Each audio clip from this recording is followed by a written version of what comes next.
Ayaw mo mag-sorry? O sige. Pero pwede ba? Tratuhin mo ng maayos yung anak ko. Dahil ikaw lang ang iniisip niya. Talaga? Ako ang iniisip niya? Bakit nakakalimutan mo? Siya ang dahilan kung bakit namatay si Dax at ang baby ko. Walang kasalanan si Annalyn.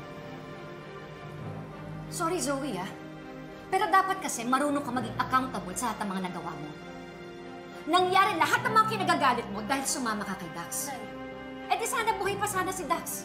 Buhay pa sana yung magiging baby ninyo. Kung ginawa mo lang kung ano yung tama. Ngayon gusto mo masisihin ng ibang tao? Huwag yung anak ko!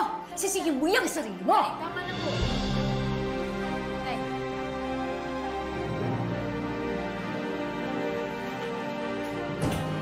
Zoe!